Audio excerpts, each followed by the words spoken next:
Solène Niederkorn vous propose FinScale, un éclairage sur l'innovation dans le monde de la finance, de la banque et de l'assurance.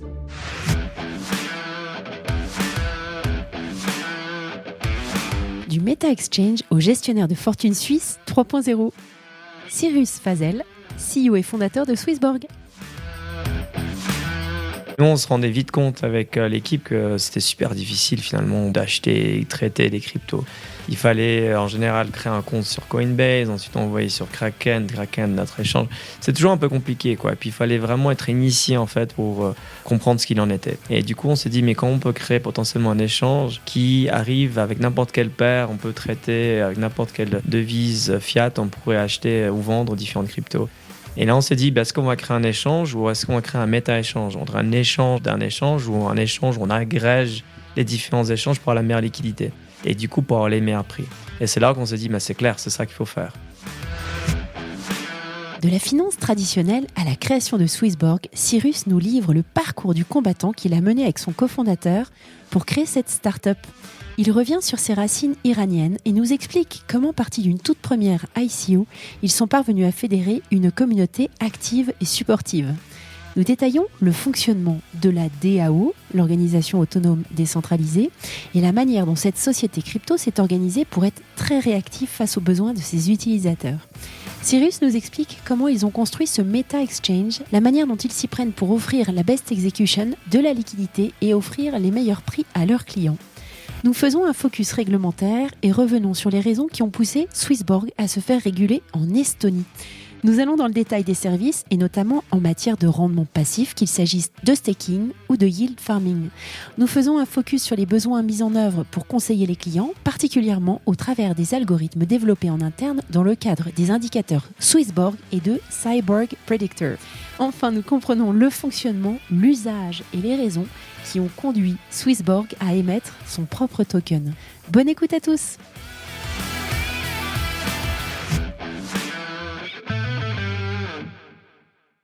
Bonjour à tous, bonjour Cyrus. Bonjour. Merci d'avoir fait un petit crochet pour qu'on enregistre cet épisode sur FinScale. Je vais quand même confier aux auditeurs que de là où nous sommes, nous voyons des montagnes. C'est absolument magnifique puisqu'on enregistre en Suisse. Est-ce que tu pourrais, s'il te plaît, te présenter ? Oui, je m'appelle Cyrus Fazel, je suis le fier fondateur de Swissborg. Et puis, je suis super content d'être avec toi aujourd'hui, Solène. Donc, j'espère que les auditeurs vont bien se renseigner sur ce qui se passe chez Swissborg, ce qu'on fait. Et puis, c'est l'objectif. Exact. Mais qu'est-ce que tu faisais avant Swissborg ? J'ai commencé dans la finance quand la fin de la bouteille de champagne se finissait. C'est-à-dire en 2007, j'ai travaillé pendant 10 ans dans des asset managers, des hedge funds et aussi dans une banque privée. D'accord. Et dans le domaine de la gestion de fortune, en gros. Parfait. Et puis, il y a eu une ICO. Non, comment tu as fait ? Qu'est-ce qui t'a amené à passer de la finance traditionnelle à la DeFi ? Je pense que, étant des générations des années 80, 80 pour les Français, je pense qu'on va à l'école et puis on essaie de créer, on essaie de voir ce que la société nous pousse à faire. Et en fonction de ça, on est derrière un job. À l'époque, en école de commerce, très souvent, on travaillait en finance, c'était assez logique. Et je dirais une autre chose qui était de mon côté, c'était peut-être avant, je suis d'une famille iranienne suisse qui était très noble. Et ça veut dire qu'ils avaient énormément de fortune. Et quand je suis né, en fait, ils ont perdu toute cette fortune. Ils ont perdu la fortune financière, la fortune d'immobilier, mais plus important, le statut. Et je pensais qu'en fait, en travaillant en finance, j'allais regagner ce statut. Oui. Et après avoir travaillé pendant 10 ans, en fait, je n'avais pas vraiment réussi à trouver ce statut. En effet, ma fortune financière s'était bien agrandie, mais je n'avais pas trouvé mon but de ma vie. Et puis le jour que j'ai commencé à comprendre ce que c'était le Bitcoin, c'était un épisode qui était assez drôle. C'était que je l'ai acheté des Bitcoins comme tout le monde pour la spéculation. Mais ensuite, un jour, mon père, il a eu ses 70 ans. Je voulais absolument lui offrir un cadeau que lui, il est basé en Iran. Et la seule façon que je pouvais payer pour ce cadeau, en fait, c'était d'envoyer des Bitcoins. D'accord. Et là, j'ai commencé à comprendre en fait à quoi servait ce produit Et après, un peu plus loin, ce qu'on y va dans la troisième sphère de la crypto, c'est la philosophie qu'il y a derrière, la décentralisation et comment on peut changer en fait le monde. Et à travers Ethereum, je me suis dit, le DeFi allait prendre en 2016 et que ça allait changer le monde.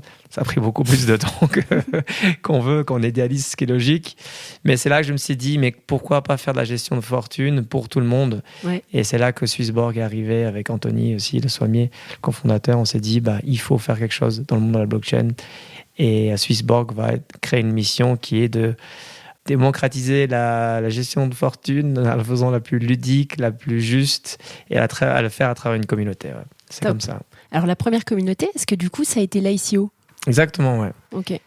Pour ceux qui ne savent pas ce que c'est une ICO, c'est Initial Coin Offering, c'est qu'on crée un jeton sur la blockchain et que derrière, des personnes peuvent acheter ce jeton pour jouir des différents biens dans lesquels ils peuvent servir dans nos écosystèmes. Et puis, pour être très honnête, en 2016, on a essayé de lever de l'argent traditionnellement, on n'a pas réussi. Ce qui est génial, c'est que je dis toujours, c'est que c'était trop tôt. Peut-être, ou on était trop nuls, mais en tout cas, ça ne matchait pas avec les investisseurs. Et ce qui est génial, ce que je dis toujours, c'est que le génie viendra seulement si on est frustré. Si on a la vie facile, en général, on ne va jamais faire les efforts. Et là, en 2017, c'était il commence à avoir pas mal d'ICO. Donc, on a construit notre plateforme d'ICO. Et ce qui est génial par rapport à cette ICO, c'est qu'on a fait ça dans 149 pays qui ont participé, donc quasiment tous les pays du monde. Et on a à peu près 24 800 personnes qui ont participé. On a réussi finalement à lever pas mal de Bitcoin, beaucoup d'Ether et d'autres différentes cryptos. Et ça faisait à peu près une somme de 52 millions de francs suisses, ce qui est génial pour une start-up. Et comment tu fédères sur un projet comme ça au départ? Parce qu'il n'y a pas du tout, à cette époque-là, il n'y avait pas les mêmes communautés. Maintenant, c'est exponentiel, mais à cette époque-là, comment vous avez réussi à les fédérer autour de vous? Ouais, c'est une bonne question. Je pense qu'il faut toujours, c'est une mission qui soit très idéaliste peut-être, mais que tu as une mission qui est forte. Et je pense que celle de la gestion de fortune pour tous, ça faisait beaucoup de sens. Parce que tout le monde s'est dit, c'est clair que on est en train de démocratiser tout ce qu'il en est dans toutes les industries. Alors pourquoi pas celle qui est peut-être la plus difficile finalement à démocratiser? Donc on a eu ça. Ensuite, on a commencé à faire énormément de meet-up. Je crois qu'on c'est quasiment une société événementielle. On faisait tous les 2 semaines des meet-up de partout en Europe. Ensuite, mon frère nous a rejoints. Lui était au Japon. Donc il a commencé à vraiment faire grossir la communauté japonaise. Ça, c'était vraiment génial. Et puis, c'est vrai que moi-même, personnellement, en fait, je faisais que voyager de partout dans le monde pendant l'espace de 7-8 mois. Et une fois qu'on avait une communauté qui était assez importante, parce que nous, on ne venait pas vraiment de la crypto, en fait, on s'est dit, c'est le moment qu'il faut faire l'ICO. Et cette ICO, c'était un événement assez incroyable, mais très difficile à la fin en même temps. Et une fois que tu as fait ton ICO, qu'est-ce qui se passe? Ça, c'était le 7 janvier 2018. Ouais. Ce qu'il faut comprendre, c'est que les premiers jours de notre ICO, c'était début décembre, ça s'est bien passé. On a levé, 10-12 millions avec ce qu'on avait levé en pré-ICO. Et après, c'était le désert pendant 3 semaines. C'était horrible. Je me rappelle, j'étais au bureau tout seul le 25 à 12 au Noël 2017. Et puis, il n'y avait vraiment personne qui allait sur le site internet. Il n'y avait rien. Il n'y avait plus de buzz, c'était fini. Et là, je croyais que ça allait peut-être pas se faire. Et puis, on a tout changé, site internet. On a fait vraiment du retargeting de toutes les personnes qui étaient venues envoyer des emails et tout ça. Et puis, ici, en fait, donc j'étais là le 31... En Suisse, ouais. Le 31 au soir, on a vu que la communauté japonaise s'est réveillée, en fait. Qu'est-ce qui s'est passé? On envoyait juste des emails avec 5% de discount. Ouais. Et puis, c'était le moment aussi qu'il y avait le rallye du Bitcoin qui faisait, en fait, 7 000 à 20 000. Et après le rallye, ça se recorrigeait. Donc les gens, ils avaient peut-être aussi, ils se disaient, maintenant, il faut investir dans quelque chose de nouveau. Et puis, en l'espace de quelques jours, le 31, on avait, 2-3 millions. Le premier, 5 millions. Le jour d'après, 10 millions. Après, le jour d'après, 25 millions. Et puis après, le 7 au soir, les gens, ils pleuraient pour qu'ils investissent chez nous. Malheureusement, c'était fini. Du coup, le 7 au soir, on a été très fatigués. Je pense qu'on a même pas, je suis allé à Londres, on va dire, pour une conférence. Mais en gros, ce qui s'est passé, c'est qu'on s'est dit, maintenant, on a notre argent, mais c'est juste la phase 1, en fait. Hein. Tout le monde dit souvent, vous avez levé, vous avez gagné. En fait, non. C'est que le début. C'est que le début, en fait. Comme on dit, avec beaucoup de pouvoir, avons beaucoup de responsabilités. Et puis, Donc du coup, on s'est dit, bon, comment on va réussir maintenant à dérouler ce roadmap, sachant que 3 semaines plus tard, on avait perdu déjà 40% des 52 millions. D'accord. Et comment c'est possible, ça? Le marché avait corrigé à peu près 70%, je crois. Ah. Et puis on avait dit le Bitcoin, mais il n'y avait pas d'edge sur les Ethers à l'époque. On en avait, mais pas beaucoup. Ok. Et puis tous les autres cryptos, voilà. Bon, c'était déjà un premier succès. Exact. Qu'est-ce que vous avez construit du coup après cette ICO? À quoi ressemblait Swissborg? Et est-ce qu'il y avait déjà cette notion d'exchange? Est-ce que tu peux peut-être nous expliquer ça? C'est un peu spécifique à Swissborg. Je pense que n'importe quel entrepreneur va faire la même chose. C'est qu'en général, il va essayer de résoudre son problème à lui. Parce que, comme on dit dans les avions, on entend brace, on doit d'abord se mettre son oxygène, après aider les autres. Et nous, on se rendait vite compte avec l'équipe que c'était super difficile finalement d'acheter et traiter les cryptos. Il fallait en général créer un compte sur Coinbase, ensuite envoyer sur Kraken, notre échange. C'est toujours un peu compliqué, quoi. Et puis il fallait vraiment être initié en fait pour comprendre ce qu'il en était. Et du coup, on s'est dit, mais quand on peut créer potentiellement un échange qui arrive avec n'importe quelle paire, on peut traiter avec n'importe quelle devise fiat, on pourrait acheter ou vendre différentes cryptos. Et là, on s'est dit, est-ce qu'on va créer un échange ou est-ce qu'on va créer un méta-échange? On dirait un échange d'un échange ou un échange où on agrège les différents échanges pour avoir la meilleure liquidité et du coup pour avoir les meilleurs prix. Et c'est là qu'on s'est dit, c'est clair, c'est ça qu'il faut faire. Moi, je voulais faire une version desktop. Anthony, le cofondateur, voulait faire une version mobile. Et moi, je voulais une desktop parce que je savais que ça allait juste plus rapide. Et puis, je savais qu'aussi, si on allait avoir une demande nationale, ça allait faire sens. Et puis, on a fait voter du coup ça par un référendum sur la blockchain. Avec tous les token holders. Un référendum, c'est quand on pose une question et puis les gens, grâce au token, peuvent voter en fait sur. Donc c'est tes utilisateurs qui votent s'ils veulent ça ou ça. Exactement. Nos futurs utilisateurs, en tout cas nos token holders devaient voter et puis on les récompensait à chaque fois qu'ils votaient. Malheureusement, le mobile a gagné ou heureusement, j'en sais rien. Et puis, mais c'était très très serré, je me rappelle. Et puis après, les 2 prochaines années, on s'est vraiment concentré à comment créer ce moteur intelligent, de comment agréger ces différents échanges, mais aussi comment apporter la meilleure liquidité au meilleur prix. On va vraiment faire de la best execution. Comment créer finalement un mobile app qui fait vraiment du sens, dans lequel on peut justement déposer toutes sortes de fiat, avoir son propre compte et ainsi de suite. Ouais. Et comment est-ce que tu sélectionnes les premiers échanges? Sur quels critères vous les avez choisis finalement? Ça, c'est une très bonne question. Surtout que ça change tellement, surtout à l'époque. Parce qu'à l'époque, si les gens se rappellent, c'était Polynex et d'autres différents échanges qui n'existent même plus aujourd'hui. On s'est dit où est-ce qu'elle est la meilleure liquidité en fait. Et puis on a assez rapidement vu que il y avait Binance qui était en train de devenir juste l'échange ultime. Après, on regardait aussi en termes de licences, il y en a qui avaient des licences ou pas, genre LMAX, ceux qui avaient les meilleurs prix en fait, toute base pour comprendre aussi. Ensuite, les différentes technologies qu'ils avaient. Donc à l'époque, beaucoup des échanges, c'était des API qui n'étaient pas super. C'était pas du fixe protocole qu'on voyait dans le domaine financier. Donc il y a aussi la facilité d'intégration aussi de votre côté. Bien sûr, ouais. Et puis la relation qu'on avait aussi avec les échanges en moyenne, je pense que c'était ça qu'on avait vu. Hein. Et les tout premiers, vous en aviez intégré combien au départ? Mais je pense directement 5 ou 4. Ouais, on avait mis LMAX, Binance, Kraken, HitBTC, parce qu'on est listé là-bas. Et puis, on a rajouté depuis Bitfinex. Ok. Ouais. Et les tout premiers utilisateurs de Swissborg, c'était qui finalement? C'était toujours les Japonais? La tristesse, c'est qu'on en a parlé énormément de Japonais sur la route. La raison est que, on ne sait pas. Beaucoup de personnes étaient rentrées peut-être pour des raisons spéculatives. Et puis, il ne faut pas oublier que notre token a perdu 99% de sa valeur entre l'émission de notre ICO, donc l'émission de notre token le 8 février, et puis 2018, et puis l'année d'après, en fait. Comme le marché à peu près en tout. Ouais. Mais... Donc, on a quand même perdu beaucoup en route. En revanche, ceux qui étaient vraiment passionnés et puis comprenaient vraiment la mission, ils étaient là pas seulement pour l'investissement, ils étaient plutôt là aussi pour l'investissement personnel et puis philosophique. Ceux qui sont restés, en fait. Mais c'était quoi? Quelle typologie d'utilisateur? Très européen, finalement. Ouais. Très suisse, très français, très anglais. Moyenne d'âge?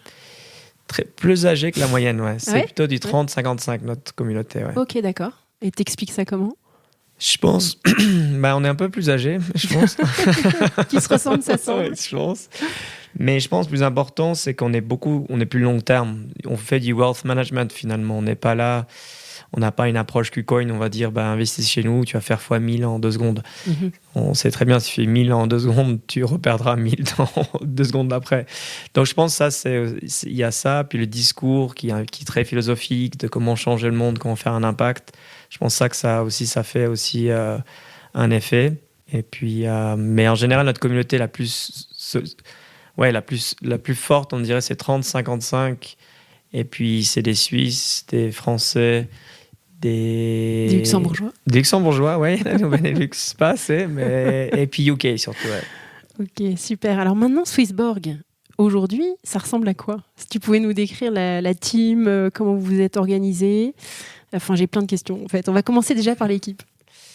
L'équipe, c'est des personnes qui ont aussi probablement entre 28 et 55. Ensuite, on a toujours été assez décentralisé, mais maintenant, on est quand même assez focus sur l'Europe. Donc, ça veut dire que nos bureaux principaux sont à Lausanne. Après, je crois qu'on est en train d'ouvrir des bureaux à Zurich. On est en Estonie aussi, une grande équipe. On a une équipe après en Ukraine, et puis à Lisbonne maintenant. Ouais. Et Lisbonne devient un peu le bureau un peu cool où tout le monde va aller. Tout le monde adore Lisbonne. Ouais. C'est cool, hein, ça donne de plus en plus. Moi, j'ai toujours adoré Lisbonne. Et puis, sinon, la plupart de notre équipe est tout remote, en fait. Et on essaye de plus en plus être remote pour avoir cette culture où chacun peut travailler chez soi. Et puis, finalement, on peut contribuer de façon égalitaire. Parce qu'on voyait à l'époque, et ça très souvent, c'est que les gens qui sont HQ travaillent entre eux. Ouais. Et puis, les autres sont un peu délaissés, en fait, par la suite. Vous êtes combien ? On est 270, je crois, aujourd'hui. Ok, d'accord. Alors, tu parlais de l'Estonie, ça m'intéresse, puisque vous êtes en Suisse, finalement, et vous êtes allé vous faire réguler en Estonie. Exact, ouais. Il y a un statut équivalent de Virtual Asset Service Provider également en Suisse. Alors, qu'est-ce qui vous a incité à aller vers l'Estonie ? En fait, à la base, on était allé à Malte pour être tout premier. On a eu ses licences, mais je sais pas, ça n'avait juste pas joué, quoi. Malte, c'était un endroit bizarre. Et puis après, on s'est dit comment on peut servir l'Europe au mieux, en fait. Et on s'est dit, qu'est-ce qui va se passer dans les quelques années qui vont suivre ? Probablement, on va voir... On savait que Michael allait venir, ce qui est logique. La IFMD, on voit que la finance a toujours eu les possibilités. Et on s'est dit, quel est le pays, en fait, qui est le plus en avance par rapport à ça ? Et c'était clair et net, c'était l'Estonie. D'accord. C'était un peu le Far West, pour être très honnête, au départ. Je crois qu'il y a eu énormément de demandes et puis le régulateur n'a pas vraiment réussi à anticiper toutes ces demandes. Mais aujourd'hui, on voit que c'est très différent. C'est vraiment pris au sérieux. Ils font des audits constants. On a des relations ouvertes, des discussions constantes. Et pour revenir à l'Estonie, on s'est dit, en fait, ça fait du sens là-bas parce qu'en fait, si on arrive après à distribuer dans tous les autres pays européens, on s'est dit, là-bas, c'est le plus simple. Oui, tout à fait. Alors maintenant, j'aimerais que tu rentres sur la typologie de service que donc, tu m'expliquais que vous vous positionnez plus comme un gérant de fortune. Dans la gestion de fortune, il y a quand même la notion de conseil. Vous faites du conseil ou vous faites plutôt de l'exécution d'ordre ? Aujourd'hui, on fait de l'exécution. Ouais. Il y a quand même un tout petit peu du conseil. C'est-à-dire qu'il y a plein d'articles qui permettent de comprendre ce qu'il en est des différentes cryptos. Il y a aussi des indicateurs d'analyse technique qui permettent de dire est-ce que c'est le bon moment, le mauvais moment d'acheter ou de vendre. Donc, il y a un petit peu côté de conseil. Et puis, justement, cette année, l'idée, c'est d'offrir de plus en plus différents produits qui peuvent vraiment amener à être plus assujettis à ce qui est le wealth management. Ouais. D'accord. Si tu pouvais nous décrire concrètement, quand moi, je me crée mon compte chez Swissborg, concrètement, qu'est-ce que je peux faire ? Donc, en quelques minutes, tu arrives à t'onboarder, à créer ton compte. Après, il y a différents niveaux en fait, de KYC en fonction des sommes que tu vas déposer sur la plateforme. Après, tu déposes des fiat ? Ouais, tu peux déposer des fiat ou des cryptos. D'accord. On accepte 18 différentes fiat, je crois, donc la plupart européennes et quelques asiatiques. Après, ce qui est assez cool, ça se fait en général soit instantanément, soit dans la journée même, ce qui est assez rare. Et pour ce qui est euro et GBP, c'est des virtual IBAN, donc c'est vraiment ton propre, t'envoies ton compte en fait. Ce qui est assez cool en général comme expérience.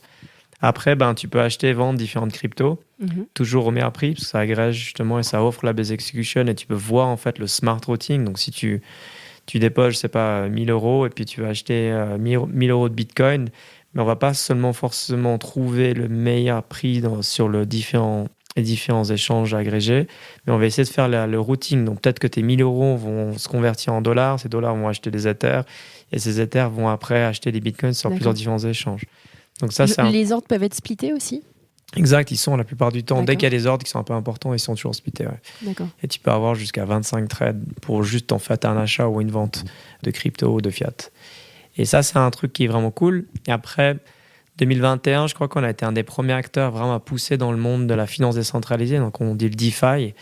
Le DeFi, en gros, pour ceux qui ne savent pas, c'est comment décentraliser la finance, puis finalement, et comment créer des échanges décentralisés, comment créer des plateformes d'emprunt ou de dépôt en fait décentralisés. Et on était une des premières plateformes donc du coup à offrir ça, mais en quelques clics encore une fois. Et aujourd'hui, on a à peu près plus d'1 milliard qui sont déposés sur la plateforme, qui sont ensuite déposés dans ces différents pools de liquidités qui permettent d'avoir finalement un intérêt sur ces différentes cryptos, ce qui est assez intéressant finalement. Et on peut faire du staking ? Exact. Ouais, d'accord. Ouais. Donc le but, et surtout cette année en fait, c'est de commencer à vraiment dans le passive income offrir différentes façons de faire du rendement sur ces cryptos. Du staking au yield farming et de comprendre ce qu'il y a le risque qui est imminent en fait dans chaque différent style de stratégie. Et c'est ça qu'on veut faire d'offrir de plus en plus, c'est de conseiller les personnes de finalement créer son identité digitale et son identité financière à travers Swissborg en fait. Alors, il y a qu'est-ce que j'ai un petit peu farfouillé dans le site et il y a un truc qui s'appelle le Yield Boost. Ouais. Tu peux m'expliquer ce que c'est que le Yield Boost ? Ah ouais, celui-là, il est cool. On s'est tout de suite dit, en fait, il fallait offrir un yield sur notre token, le Swissborg. Et, on y viendra d'ailleurs aussi, tu nous en parleras. Et puis, mais le yield boost en général, c'est que si on est premium, en fonction du tiers de premium qu'on est sur l'application, ça permet d'avoir un rendement de yield qui est plus important et de diminuer les frais, en fait. D'accord. Et les personnes, combien deviennent premium, c'est en fonction de combien de tokens de la Swissborg, les premiums. C'est les VIP ou ceux qui y croient vraiment, on va dire plutôt. Ça veut dire ceux qui stake un certain nombre de nos tokens et ça permet de fidéliser en fait leur côté de membres actifs en fait finalement. Parfait, alors tu viens c'est super, tu as fait une intro sur l'émission de votre token. Ouais. J'aimerais que tu nous expliques concrètement comment on crée, quel est l'intérêt de créer son token et finalement qui peut en acquérir et est-ce que vous, en tant que fondateur aussi, vous pouvez en acquérir ? Tu pourrais nous expliquer ça de façon assez pratique ? Ouais. Donc un jeton, il faut déjà en général dans un modèle B2C. Si on a un modèle B2B, c'est assez difficile en général. Il y a Chainlink qui le fait, mais en général, c'est vraiment des modèles B2C. Et un token, il faut qu'il ait des utilités. C'est juste s'il a un token qui ne représente rien ou s'il n'a pas une avancée technologique incroyable, ça va être assez difficile. Donc, pour tout ce qui est protocole comme Ethereum, tout ça, on en comprend directement ce que c'est l'utilité, c'est comment construire les applications par-dessus. Et puis, en Proof of Stake, chaque personne qui stake un certain nombre de tokens permet de valider, par exemple, des transactions et du coup, de gagner en fait un certain nombre de courtages par rapport à ça. Nous, on n'est pas un protocole, on est un jeton d'utilité. Et ce jeton d'utilité, il faut vite comprendre comment il peut avoir des utilités. Donc, pour être très honnête, au départ, on n'en savait rien. Merci de ta franchise. On se disait, si c'est insécurité, ça fait du sens, tu as une part variable et tu as une vote, tu peux avoir des dividendes. Donc, on s'est dit, mais comment on pourrait faire quelque chose qui pourrait être peut-être similaire et beaucoup plus intéressant. Donc, on s'est dit, pourquoi on pas en fait faire voter les gens, parce que peut-être le droit de gouvernance, c'est quelque chose d'important dans n'importe quelle démocratie. Et puis, on se dit, mais pourquoi pas faire ça ? Donc, on a commencé à faire voter les personnes et à chaque fois qu'ils votaient, on les rémunérait pour ça. Donc, on s'est dit, ça, c'est cool. Donc, un token Swissborg. Exactement. Ouais. Et là, on s'est dit, ça, c'est assez cool. Puis après, on avait quand même un taux d'abstention qui était assez important. On s'est dit, il faudrait trouver quelque chose de plus intéressant. Et là, on s'est dit, qu'est-ce que la concurrence fait sur le côté ? On regardait ce que Binance faisait, des trucs intéressants. On s'est dit, payer les frais de courtage, ça peut être intéressant. Et là, on s'est dit, mais en fait, qu'est-ce qu'on recherche vraiment chez Swissborg, fondamentalement ? C'est d'avoir pas des super utilisateurs seulement, c'est d'avoir vraiment une communauté. Et pour avoir une communauté, il faut avoir une identité, mais aussi, il faut surtout avoir une confiance dans les deux côtés. Donc, on s'est dit, faisons quelque chose d'un peu fou. Au lieu de staker pour juste une journée, on va dire, est-ce que les gens seraient prêts à staker pour 1 an un certain nombre de tokens pour avoir des super pouvoirs au sein de la communauté ?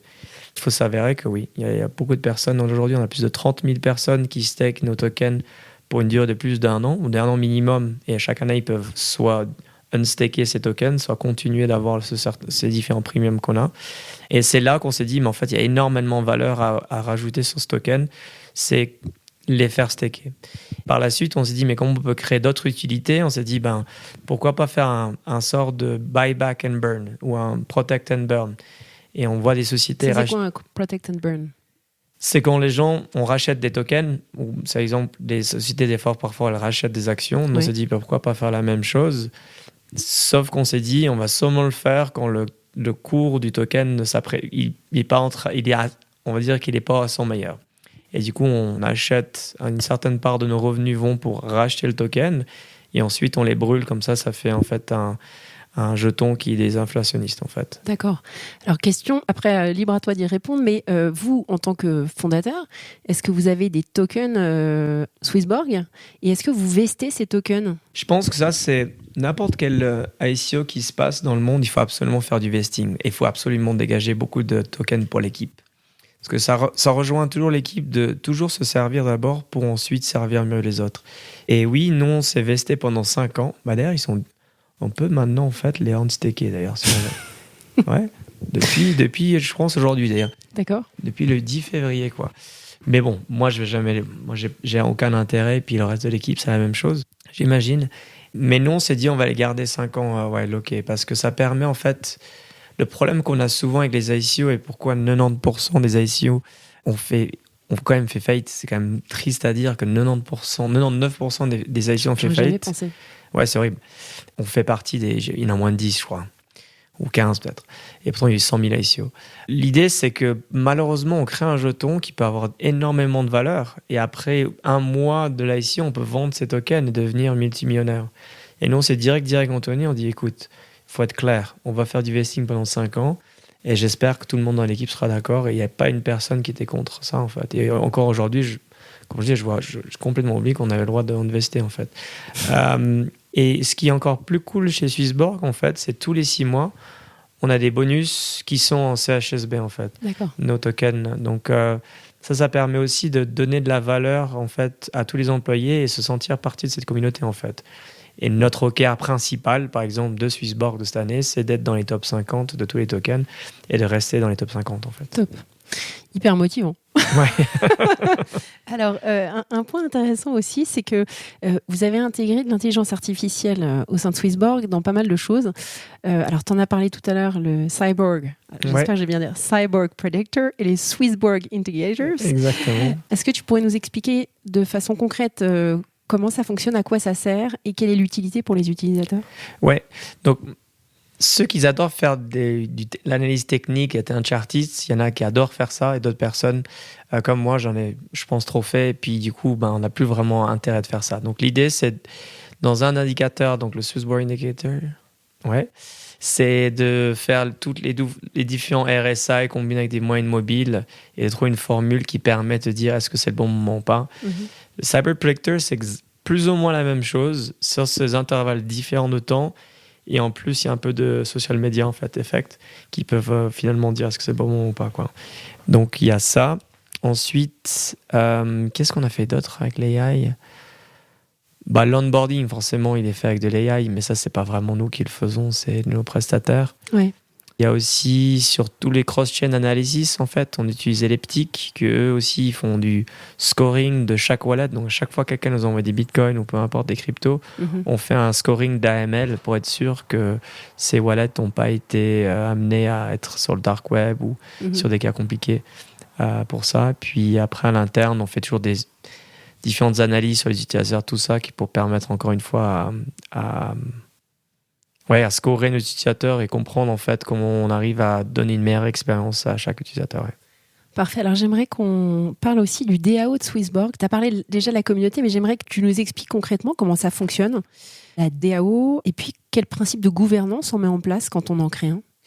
Ouais. Alors la DAO, ça a toujours été un sujet passionnant et en même temps assez complexe finalement, parce que l'idée de Bitcoin, il n'y a pas de CEO derrière Bitcoin. L'idée de Ethereum, il y a Vitalik, mais il n'y a pas de CEO derrière Ethereum. Et l'idée, en fait, surtout la blockchain, c'est de décentraliser en fait, le pouvoir. Tout le monde voit de l'argent et de la valeur monétaire, mais en fait, c'est vraiment le pouvoir, le but. Donc, c'est plus d'avoir de pays et d'avoir en fait différents DAO qui arrivent à s'auto-gérer. Et ce que nous, on s'est dit au départ, donc on a créé une DAO comme beaucoup de projets 2017, et on a dit mais comment on peut donner vraiment de pouvoir à la DAO ? On s'est dit on va leur donner en fait des différents tasks qu'ils peuvent faire, et puis il y a du budget, et puis derrière ils peuvent faire grandir le réseau comme ils veulent. Ça a été fait de façon assez... Je pense, les résultats, ils ont été assez bons, mais on pouvait encore faire un peu mieux. Donc on s'est dit, mais qu'est-ce que la Suisse fait ? Parce que finalement, la Suisse a une des seules rares démocraties dans le monde, et qui est décentralisée en plus. La votation. Voilà. Et puis on s'est dit, en fait, on va faire un peu la même chose. Donc on a élu le conseil fédéral avec 7 conseils fédéraux, et on a élu 120 différents conseils nationaux, je crois, jusqu'à aujourd'hui. Dont 30 sont des femmes, ce qui est cool. Et puis le conseil national. Donc nommément, en fait. Ouais. Tu connais ces gens-là. Ouais. D'accord. Quelques-uns, c'est pseudo seulement. Il n'y a pas tout le monde qui veut toujours donner ses identités, mais en principe, ils partagent leurs données et autres. Et l'idée, en fait, de ce Conseil national, c'est de créer des initiatives. Et ensuite, le Conseil national et le Conseil fédéral votent pour ces initiatives pour qu'elles passent ou pas. Et il y en a un, justement, qui est un nouveau boost par rapport au CHSB. Comment rewarder les personnes qui ont un comportement qui est encore meilleur pour le CHSB. Donc, les gens qui sont les teneurs de CHSB qui ne vendent jamais de CHSB, comment booster, en fait, leur yield pour qu'ils reçoivent encore plus. C'est top. Et alors, est-ce que c'est cette DAO qui valide, entre guillemets, le commissionnement de nouveaux tokens ? Parce qu'il y a des petits, quand on va sur votre site, il y a des petits pouces comme ça. Ouais, ça exact. Fonctionne comme ça ou pas ? Ça, non. Ça, c'est pour vraiment comprendre ce qu'ils veulent en moyenne. Et après, ce qu'on fait, c'est que tous les premiums, dans les 30 000 premiums, ils reçoivent des emails. Ils doivent faire une liste des 10 tokens qu'ils préfèrent. Donc ça a été voté dernièrement. Oui. Il faut une liste des top 10. Et ensuite, sur les top 10, ils votent sur ceux qu'ils préfèrent le plus. Et dernièrement, c'était un peu un débat parce que du coup, le numéro 2, c'était Shiba. Personne, j'y crois à Shiba, même si le truc drôle de Shiba, c'est drôle. Donc... c'est sûr.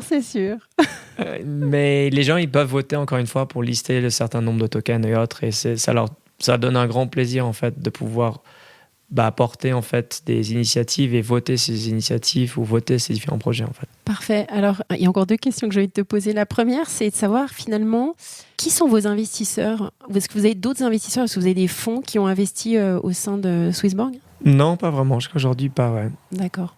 Et alors, autre question, je pense qu'il va être un peu le mot de la fin. Toi qui as travaillé dans la finance traditionnelle, comme moi, et vu déjà le chemin que tu as fait avec Swissborg, comment tu penses que de façon concrète, ça va impacter la finance traditionnelle ? Parce que là, c'est quand même encore balbutiant. Les institutionnels, bien sûr, commencent à mettre le nez dedans et faire des associations avec des partenaires comme vous. Comment toi, tu vois ça à 5 ans ? Comme on dit en blockchain, les années, c'est des années de chien. Donc 5 ans, ça fait comme 35 ans. Et comme j'ai seulement 38 ans, c'est difficile à voir. Mais ce que je peux voir, en fait, c'est que jusqu'à aujourd'hui, et j'en parlais avec des gens qui sont proches de moi, on investit, mais faussement, en fait. On investit sur des charts, on investit sur différents profils de risque, on regarde seulement des fonds par rapport à un Sharpe ratio. Et ça parle à personne, en fait. On s'en fout de savoir ce que c'est un Sharpe ratio, quoi. Le Sharpe ratio, c'est par rapport au risque que tu veux prendre et le retour que tu vas avoir. En général, c'est assez logique. Puis sur le long terme, les investisseurs, le risque, il est très différent. Et puis, on le voit avec des sociétés, en fait, comme ce que Elon Musk a mis en place avec Tesla. On voit qu'aujourd'hui, il y a plein de personnes qui vont acheter du Tesla parce qu'il y a une mission qui est claire, qui est derrière.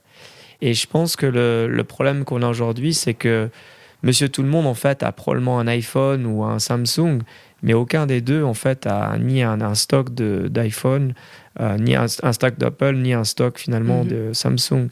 Et tout le monde regarde Netflix, et c'est la même chose. Personne n'a les shares de Netflix. Et je pense que c'est là qu'il faut commencer à créer, en fait, un dialogue et faire comprendre, en fait, que quand on investit, oui, c'est pour faire du profit, mais si on investit dans une société, c'est pour avoir un nouveau produit qui va être créé par la suite, et parce que, en fait, je veux avoir un impact sur la Terre et la philosophie de cette société-là me plaît en fait. Et je pense que le but de Swissborg, c'est vraiment d'enseigner ou d'éduquer les personnes, de dire en fait c'est très important aujourd'hui, surtout aujourd'hui, d'investir, parce que sur les 2 dernières années, ça fait au moins entre 8 et 10% ou 12% d'inflation. Donc si tu n'investis pas, c'est-à-dire que tu perds énormément d'argent. Et que en fait la crypto, ça parle beaucoup plus en fait aux personnes parce qu'ils se disent il y a le côté fun, il y a le côté aussi qu'on a envie de changer en fait le status quo, et surtout il y a le côté communautaire.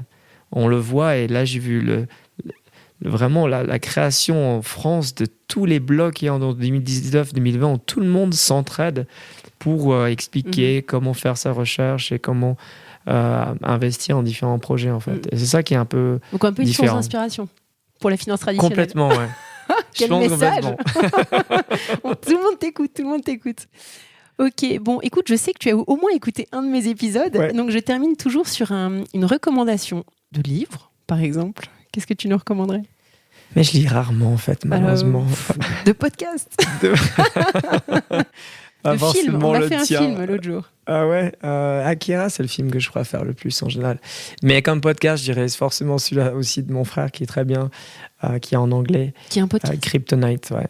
Mais c'est un YouTube, ouais. Ah, je savais pas. Excellent. Mais sinon, de livres, le seul livre qui m'a un peu parlé sur les 10 dernières années, parce que à chaque fois que je commence un livre, j'arrête. C'était comment ça s'appelle? The 7 Things of Highly Successful People, je crois que c'était. The 7 Things of Highly Successful People. Tu nous les dis vite. Je crois que c'est ça.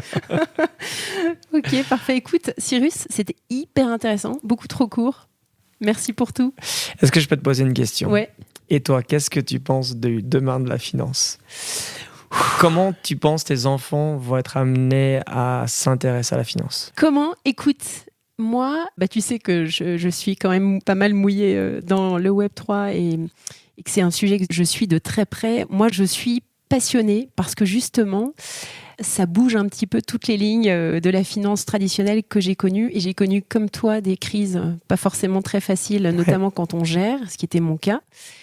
Donc, je suis très curieuse de voir ce que par exemple, des protocoles comme AV permettent de faire et vont permettre de faire. Et j'espère vivement que les établissements financiers traditionnels vont s'inspirer de façon notoire de ce type d'initiative. Après, je suis très curieuse de voir comment Mika va être mis en place. Je suis un petit peu dans l'expectative, mais voilà, je pense que ça doit être vraiment... C'est très important parce que ça bouge tellement de lignes, tellement de façons de faire, et le côté communautaire, moi, me fascine parce que c'est pas du tout comme ça que je l'ai vécu, en tout cas quand j'étais dans des sociétés, je dirais plus traditionnelles, avec une gouvernance en silo. Donc, je pense aussi d'un point de vue managérial, on a beaucoup à apprendre de ces sociétés-là. Complètement, ouais. Voilà. Alors, du coup, j'ai donné le mot de la fin. À bientôt, Cyrus. À bientôt, Lorraine. Salut. Merci à tous pour votre écoute. Je suis ravie d'avoir partagé ce moment avec vous. N'hésitez pas à me contacter sur Twitter ou LinkedIn pour me faire part de vos commentaires ou de vos réactions. Et je compte sur vous pour noter cet épisode sur vos plateformes de podcast préférées. À la semaine prochaine!